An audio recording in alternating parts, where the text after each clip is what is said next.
This is true WWL Stories, where untold tales of the Wild West come alive. Every story we tell is filled with heartbreak, courage, and the kind of love that can only be born from pain.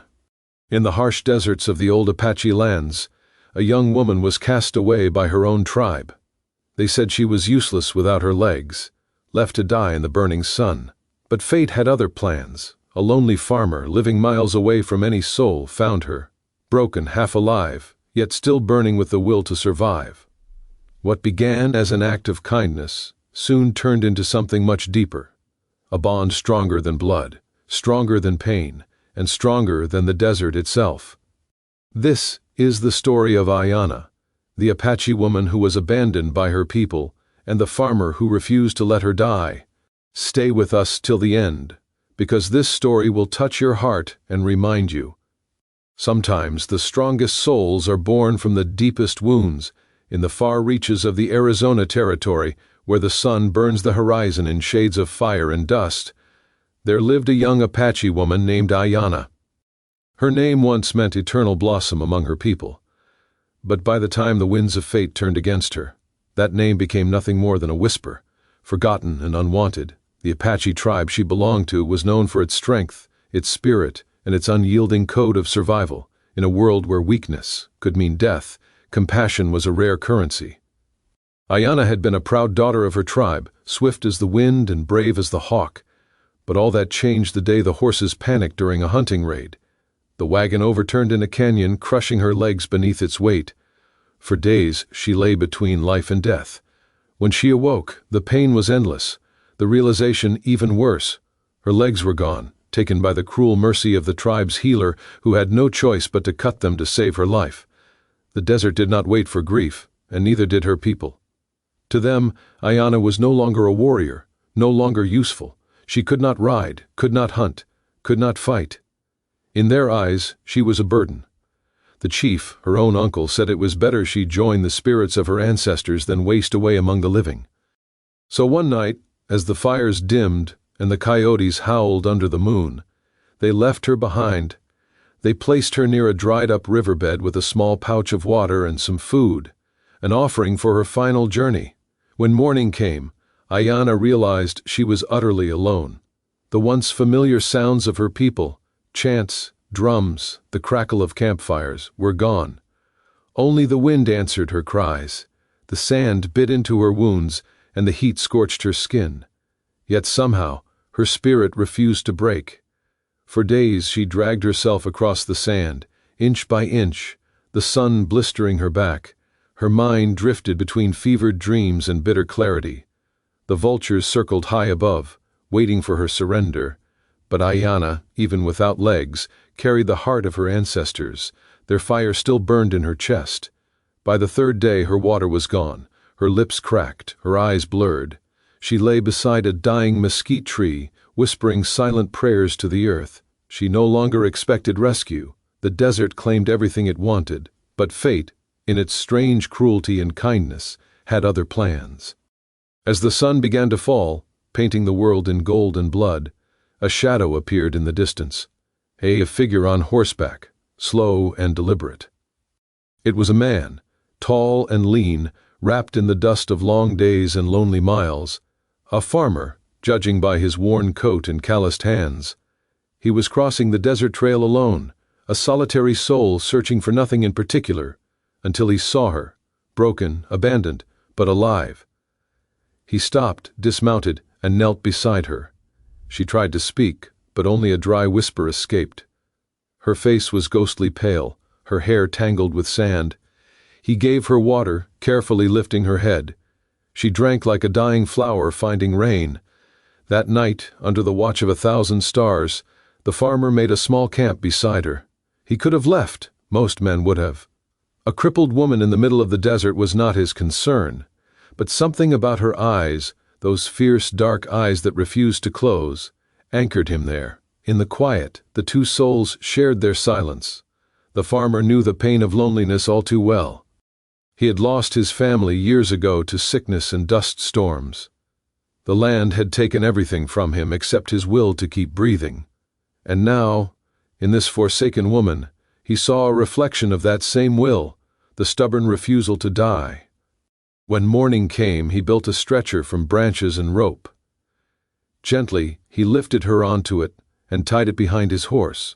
Together they began a slow journey westward, toward his small, forgotten farm beyond the canyon ridges. For the first time since her accident, Aiyana slept without fear. She did not know who this man was or why he had chosen to help her, but as the wind carried the scent of wild sage and the cool promise of water, she felt something stirring in her chest again, something she thought the desert had already stolen. Hope. As the trail disappeared behind them, the world seemed to open ahead, vast and endless, like a second chance waiting to be written. And so began a new chapter in the life of Aiyana, the woman her tribe had called useless, but whom fate had chosen for something far greater. Because sometimes, in the cruel silence of the desert, it takes a stranger's kindness to remind the broken that they are still alive. The road to the farmer's land was long and quiet, stretching through miles of barren dust and whispering winds. The sun bled into the sky like an open wound, and the earth beneath the horses' hooves cracked and groaned with every step. Aiyana lay weak but breathing, wrapped in a blanket the man had given her, the slow sway of the wagon soothing her trembling body. For days he traveled without words, stopping only when the light faded and the cold crept over the desert. Each night he built a small fire, and though he spoke nothing, his actions carried meaning. He would gather water, crush herbs, and feed her with patience that came from years of loneliness. Aiyana watched him with quiet wonder. His face bore lines of hardship, his eyes the gray of storm clouds, eyes that had seen too much loss and still found reason to keep going. When they finally reached his land, it did not look like much. A small wooden farmhouse sat at the edge of a dry valley, surrounded by brittle fences and patches of yellow grass. The barn leaned to one side, and the well beside it had seen better days. Yet, to a woman who had lain dying beneath the sun, it looked like heaven. The farmer carried her inside and laid her upon a narrow bed. The walls were plain, decorated only with tools and the faint scent of tobacco and dust. Life here was simple, stripped of all vanity. He tended to her wounds as best he could, using water from the well and bandages made from old cloth. Days turned into weeks as she healed, and the color began to return to her face. Aiyana could not yet move without pain. Her legs were gone, the bandages a constant reminder of what had been taken. But as she lay near the window, she began to notice things, the way the light filtered through the curtains at dawn, the steady rhythm of the farmer's footsteps outside, the sound of birds nesting in the rafters. Life, fragile and humble, existed here in quiet defiance of the world's cruelty. The farmer's days were long. From morning to night, he worked the land alone. He tilled the soil, mended fences, and cared for the few animals that remained. Each movement was deliberate, done not for hope of fortune, but for survival.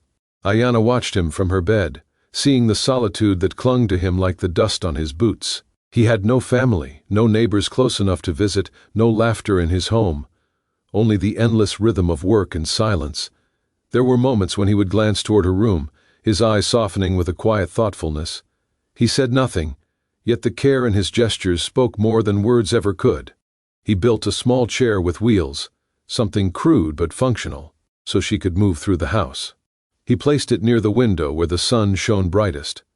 Slowly, Aiyana began to rebuild her strength. Her hands grew steadier. Her mind, once heavy with grief, began to awaken.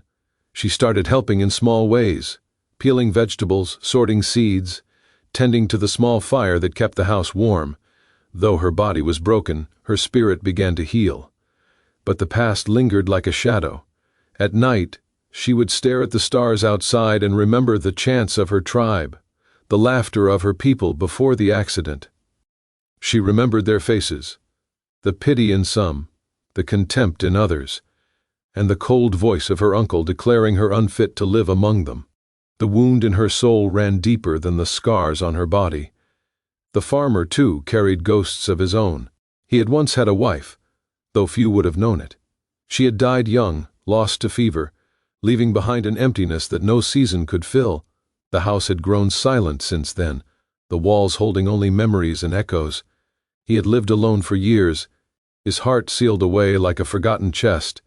But now, with the quiet presence of Aiyana in his home, something began to change. He found himself pausing by the door before heading to the fields, leaving a cup of water beside her chair, or an apple on the table. He worked longer hours, perhaps because there was now someone to work for, and though she said nothing, Aiyana noticed. The bond between them was not spoken but felt, woven through shared silence, through the small kindnesses that filled their days. As weeks passed, Aiyana's will to live grew stronger. She began to explore the edges of the farm in her chair, learning to move across the uneven ground. The first time she reached the edge of the field, she looked out over the golden stalks swaying in the wind and felt the pulse of life in her chest again. The world had taken much from her, but it had not taken her heart.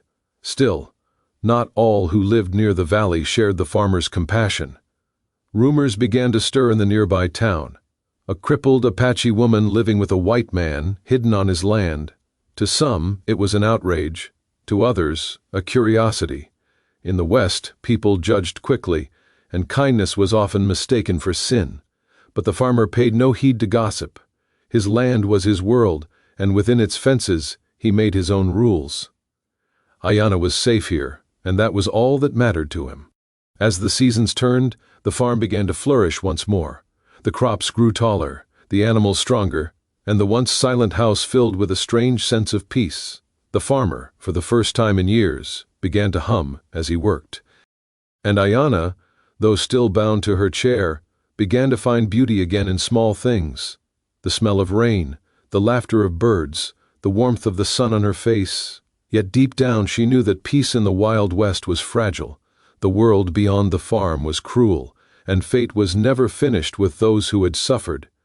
For now, though, she allowed herself to rest in the comfort of this quiet life. She did not know what tomorrow would bring, but for the first time since her tribe had left her to die, she no longer feared it. Because in the heart of the desert, among the dust and loneliness, two broken souls had begun to heal. Together, the seasons changed slowly in the desert.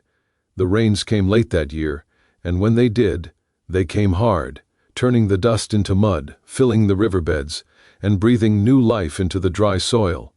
On the farmer's land, the earth began to heal just as the people upon it did. The wheat stood taller, greener, stronger, and Aiyana often watched the waves of gold bend with the wind, the sound like a song that only the lonely could hear. Her days now followed a rhythm. She would rise before dawn, light the fire, and prepare what little she could for breakfast. Though her legs were gone, her hands were steady, her will sharper than ever. The farmer would head out early to work the fields, his figure disappearing into the morning mist, and she would spend her hours mending clothes, weaving baskets, or rolling her chair along the porch to feel the sunlight. The farm had become her world, a small, fragile paradise that she and the farmer had built out of silence and understanding. Yet the world beyond their fences had not forgotten them. The town, a half-day's ride away, had begun to talk. It started with a store clerk who had seen the farmer buying women's cloth and extra food.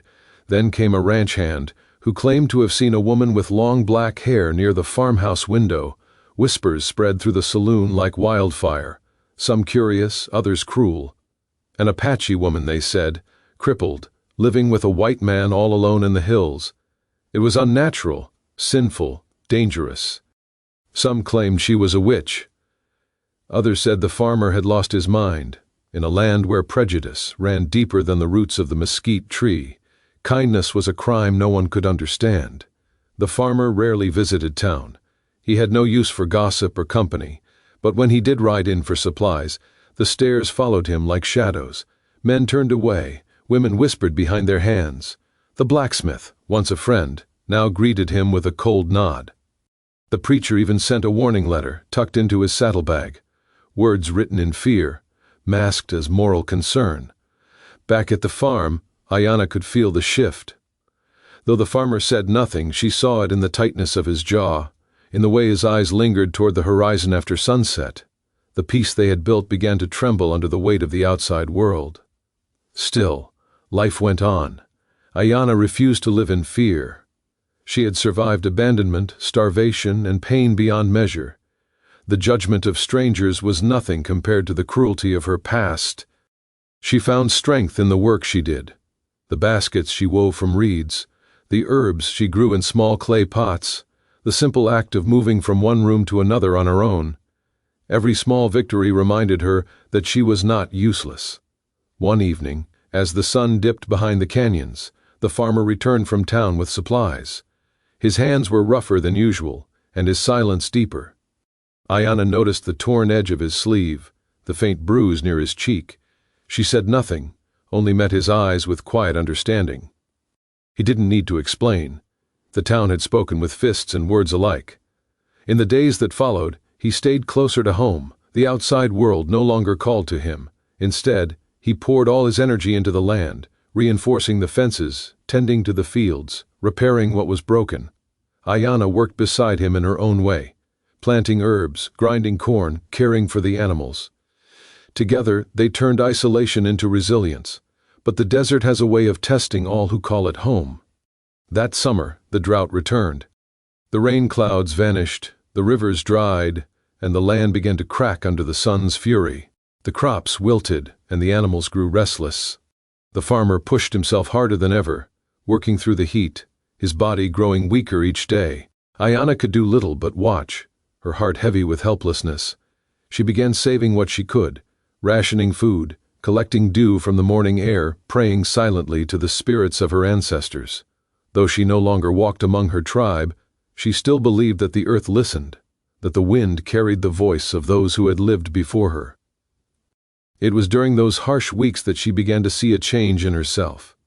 Her body had limits, but her mind found purpose. She learned to stitch leather, to carve handles, to make tools from scraps. Her hands grew stronger, her thoughts sharper. She was no longer the helpless woman her tribe had left to die. She was a survivor carving her own way in a world that had tried to erase her. One morning, as the sun rose red and fierce, Aiyana rolled her chair out to the field's edge. The farmer was there, struggling with the dry soil, sweat dripping from his brow. She watched him for a long moment, then wheeled herself to the water barrel and filled a jug, pouring it over the small herbs she had planted by the porch. It was a simple act, a small defiance against the unforgiving sun, but it filled her with quiet pride. The farmer noticed. That night he repaired her chair, adding new wooden wheels and a smoother handle. It was his way of saying what neither of them had to speak aloud. "You belong here."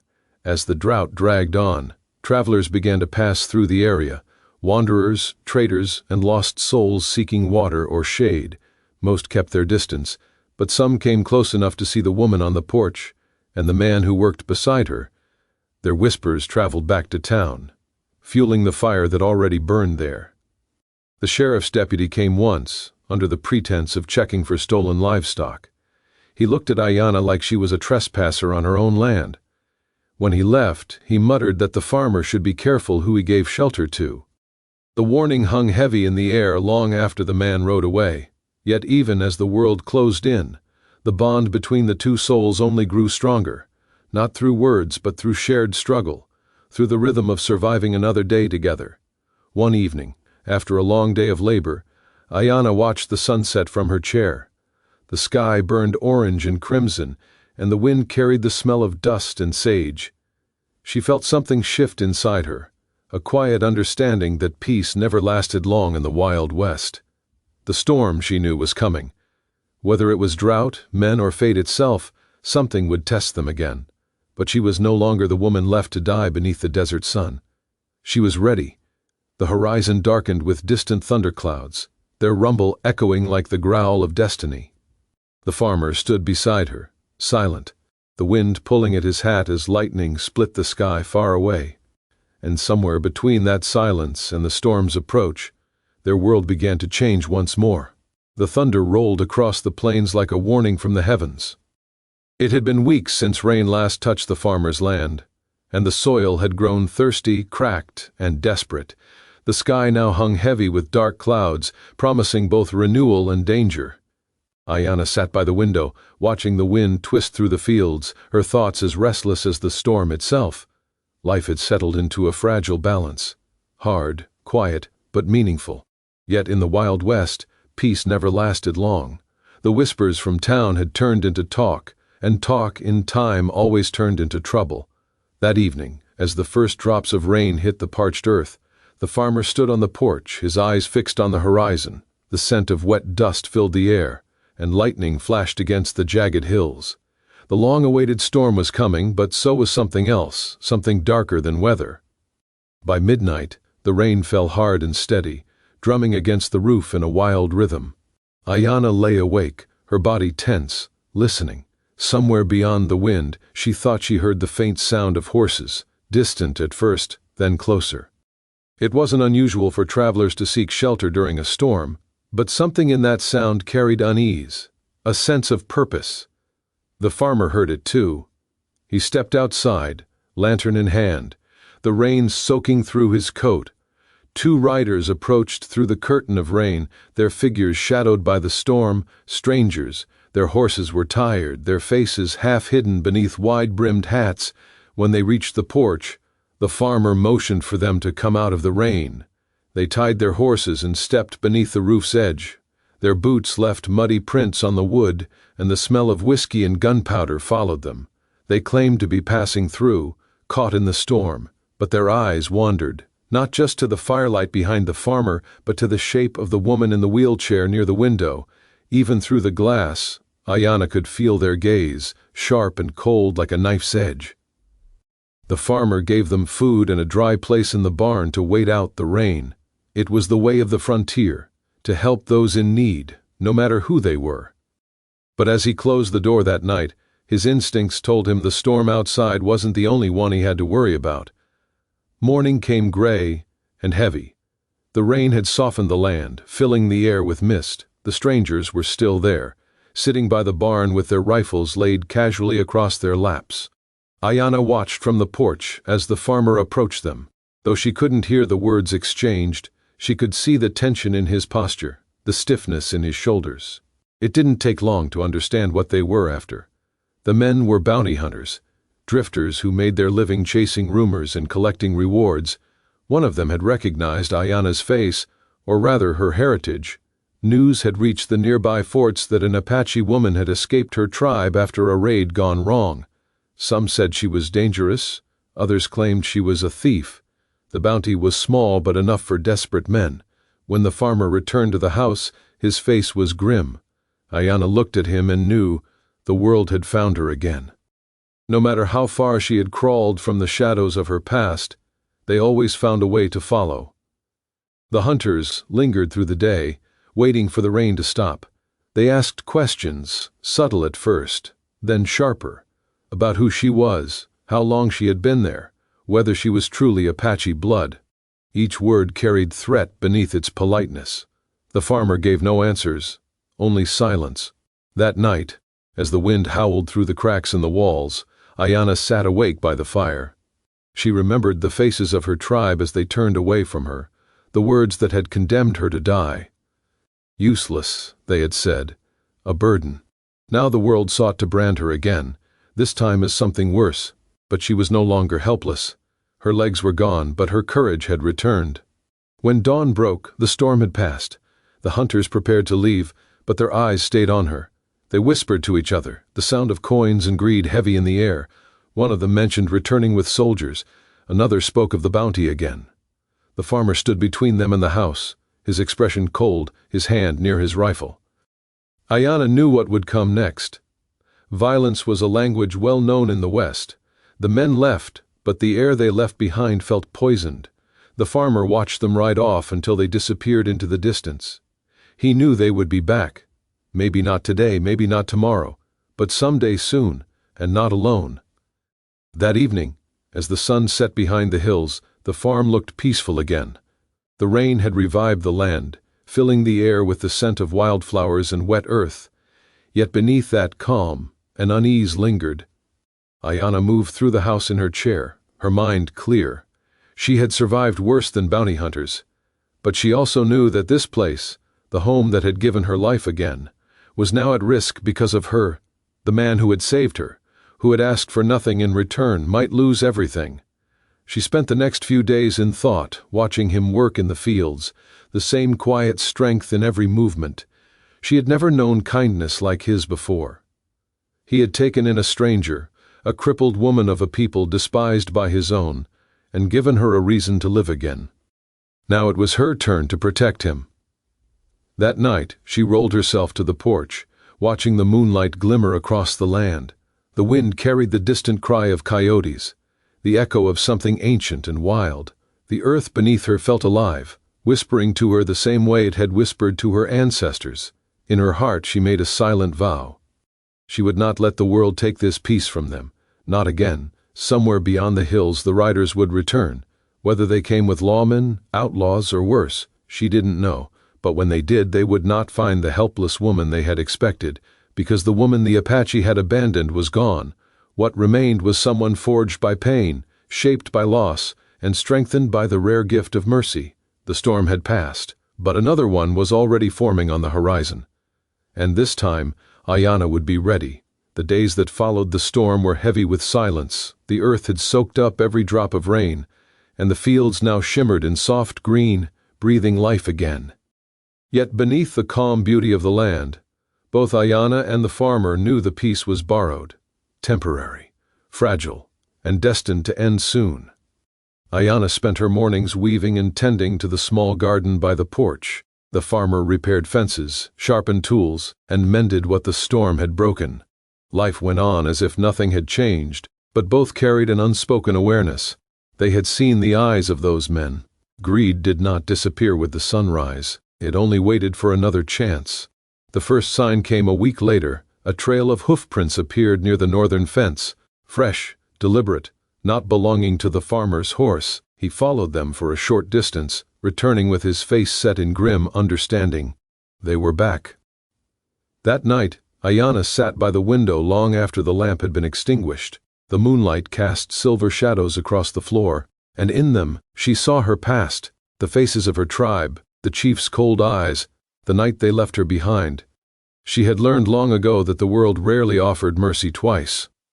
Now, it seemed, it was coming to test her again. The following morning brought a strange stillness.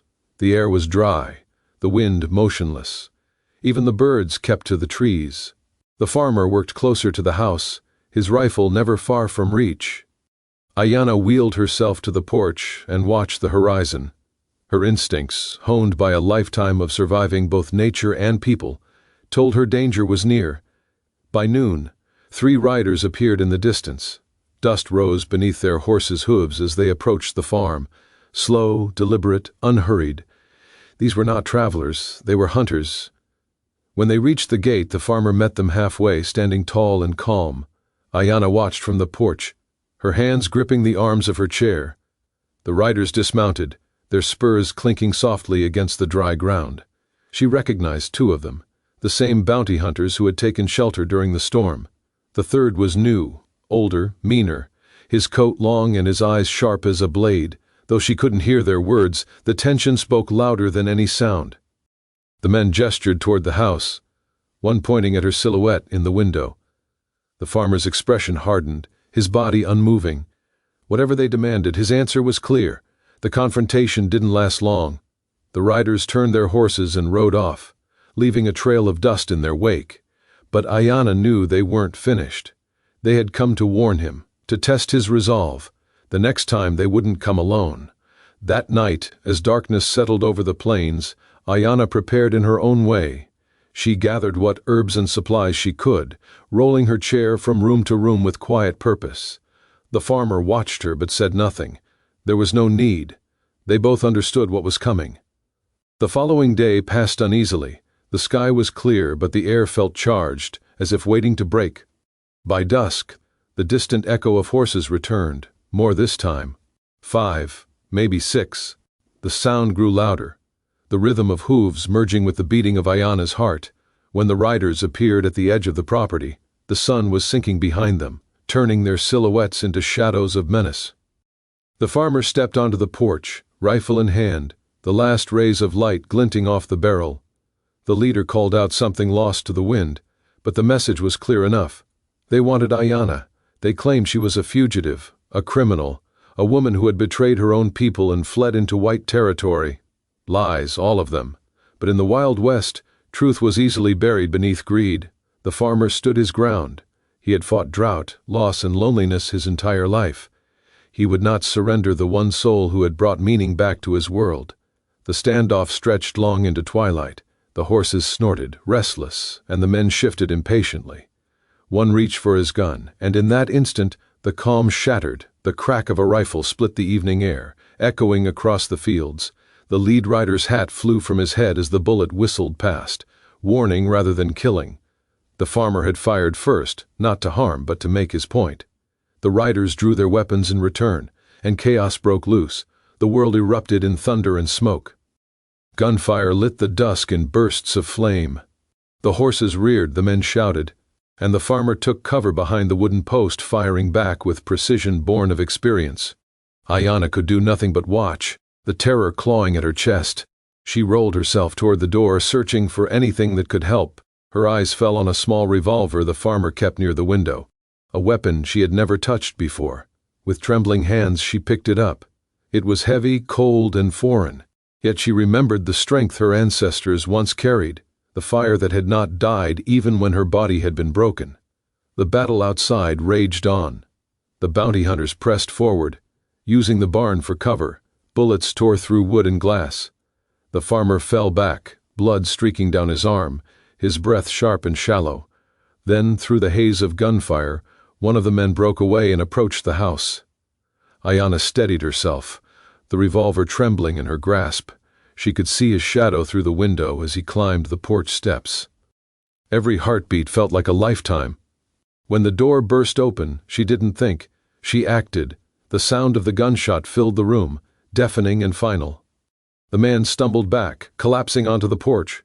The smoke hung in the air, mingling with the smell of dust and gunpowder. Outside, the fighting ceased. The remaining men, seeing one of their own fall, turned their horses and fled into the darkness, their curses fading into the night wind. The silence that followed was heavy, broken only by the rasp of the farmer's breath as he leaned against the doorframe. The battle was over, for now. The farm was scarred, the air thick with the scent of smoke, but they had survived. Aiyana looked at the gun in her hands, her fingers shaking. She had never imagined she could take a life, but in that moment, she understood that survival in the West demanded strength, not of body, but of spirit. The farmer, wounded but alive, met her gaze. The firelight flickered between them, casting long shadows across the walls.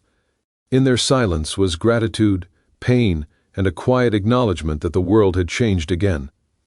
Outside, the moon rose over the blood-streaked earth, pale and distant. The wind carried away the dust, but not the memory of what had been done. Aiyana turned her eyes to the horizon, where darkness stretched forever. She knew this wasn't the end. The men would return, stronger and angrier. The world beyond their little farm would not forgive them easily. But she also knew something else, something deeper. She was no longer the helpless woman left to die in the desert. She had found her courage, and she would never be abandoned again. The night after the battle was long and restless. The wind moaned through the broken fences, and the farmhouse creaked as if mourning the violence it had endured. The air was thick with the smell of smoke and iron, mingling with the faint scent of rain that still lingered from days past. Inside the house, Aiyana and the farmer sat in silence, their bodies weary, their hearts heavier than ever before. The farmer's wound had been cleaned and wrapped, but the pain had settled deep in his bones. Aiyana moved quietly, tending to him with hands steady despite her exhaustion. Her spirit burned with new fire. For the first time in her life she felt power, not the kind that came from the body, but the kind that came from the soul, born of survival, love, and defiance. Outside, the stars watched over the land, silent witnesses to the price they had paid. But Aiyana knew this was not the end. She could feel it in the earth beneath the floorboards, in the tension that refused to ease. The men who fled into the night would not stay gone for long. Their pride had been wounded, their greed left unsatisfied. And in the Wild West, wounded pride was more dangerous than any gun. When dawn approached, the horizon blushed with the first traces of red. Aiyana sat by the window. her gaze fixed on the fields beyond. The land was quiet, but it was not at peace. Somewhere out there, death was riding toward them again. The farmer stirred, his body aching but his spirit unbroken. He moved slowly to the porch, his rifle slung across his shoulder, scanning the distance with eyes sharpened by years of solitude. He had lived through droughts, storms, and loss. But this fight, this one, felt different. It was not just for his home now. It was for her. The first sign came with the rising sun, dust rising on the far edge of the plain. This time there were more riders, 7, maybe 8. The morning light glinted off their guns as they advanced in formation, determined, relentless. The final confrontation had come. Inside, Aiyana prepared. Her hands moved methodically as she checked the revolver she had used the night before. It felt less foreign now, almost familiar. Her fear had not vanished, but it had transformed, hardened into resolve. She was ready to face whatever came. As the riders approached, the sound of hooves grew into a steady thunder. The farmer took his position near the barn, using the wooden structure as cover. Aiyana positioned herself near the window, her wheelchair angled so she could see the fields clearly. Every second stretched into eternity. When the men reached the fence line, they stopped. Their leader, a tall man in a black coat, raised his hand. He looked different from the others, cold, calculating, a man used to getting what he wanted. He surveyed the house with narrowed eyes, his expression filled with contempt. Without a word, he signaled his men forward. The first shots rang out, echoing through the morning air. The bullets struck the porch, splintering wood, sending shards flying. The farmer returned fire, each shot deliberate and precise. Aiyana joined in, her hands steady despite the trembling in her heart. The battle unfolded like a storm. The air was filled with smoke and dust, the cries of men and the terrified whinnies of horses. Bullets tore through fences and walls. The farmhouse groaned under the assault, its windows shattering, its roof splintering. But still, the two defenders held their ground. The farmer fought with the strength of a man who had lost everything once and refused to lose again. Aiyana, from her place near the window, fought with the spirit of a woman who had been cast aside, left to die, and now stood as her own salvation. Together, they were a force that neither greed nor hatred could easily break. Yet, as the fight dragged on, the farmer's strength began to wane. His wound reopened, blood staining his shirt. Aiyana saw it, her heart twisting with fear, but he did not stop. He fired until the rifle clicked empty, then reloaded with trembling hands. The leader of the riders dismounted, advancing toward the house with a slow, deliberate stride. His gun was drawn, his eyes locked on the porch. This was personal now. He wanted to end it himself. Aiyana watched him through the shattered window, her breath shallow. She knew that if he reached the door, it would all be over. She lifted the revolver, aiming carefully. The world narrowed to the sound of her heartbeat. Time seemed to hold its breath. When she pulled the trigger, the sound split the morning like thunder. The bullet struck the man square in the chest, sending him staggering backward. He fell hard, the dust rising around him like a shroud. The other riders, seeing their leader fall, faltered. Panic spread among them. They turned, retreating across the open field, their fear greater than their thirst for revenge. One by one they disappeared into the distance, leaving behind only silence and the rising sun. When the last echo of hooves faded, Aiyana let the gun fall from her hand. Her body trembled with exhaustion, the adrenaline draining away. The farmer, bloodied but alive, made his way back to the porch, lowering himself beside her. Together, they watched the light spread across the land, painting everything in gold. The battle was over. The land was scarred, the house wounded, but they had survived. More than that, they had won. For a long time neither spoke. The morning breeze whispered through the broken windows, carrying with it the scent of wildflowers from the far field. Aiyana closed her eyes and felt the warmth of the sun on her face. She thought of her tribe, the people who had cast her aside, who had called her useless, who believed her spirit had died with her legs. She wondered if they would ever know what she had become. Perhaps they never would, but she no longer needed their recognition. Her worth had never belonged to them. The farmer rose slowly, his movements stiff but sure. He looked out over the fields that stretched to the horizon, fields that had nearly been taken from him. Now they stood as a symbol of endurance, of the strange and unexpected partnership that had saved them both. As days turned to weeks, the scars began to heal, the fences were rebuilt, the windows replaced, the fields grew green again, watered by spring rains. Aiyana tended the garden while the farmer worked the land. Life once more found its rhythm. But within that rhythm, something deeper bloomed, a bond forged through pain and survival, something neither could have imagined when fate first brought them together.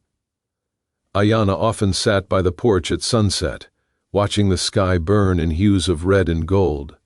The farmer would join her, and though no words were exchanged, their silence spoke volumes. In that quiet land, far from the noise of the world, they had built something lasting, something stronger than pity or despair. Aiyana had once been abandoned as a burden. Now she was the heart of the home, and as the sun set on the horizon, casting its final light over the endless plains, she knew that she had finally found what she had always been searching for: peace, belonging, and the strength to stand tall, even without legs to walk upon. And so, beneath the wide skies of the Wild West, their story came to rest. Aiyana, once abandoned by her tribe, called useless and left to die, found not just life again, but love, hope, and a home she could finally call her own. The farmer, who once lived in silence and loneliness, discovered that the greatest strength a man can have isn't in his hands or his rifle, but in his heart. Together they healed what the world had broken, two lost souls who found peace, not in perfection but in each other. As the sun set over the golden plains, Aiyana's spirit shone brighter than ever before. She was no longer the woman without legs. She was the woman who stood taller than anyone who had ever doubted her. Because in the Wild West, sometimes love doesn't ride in with guns blazing. Sometimes it just arrives quietly, on the back of mercy and the courage to care.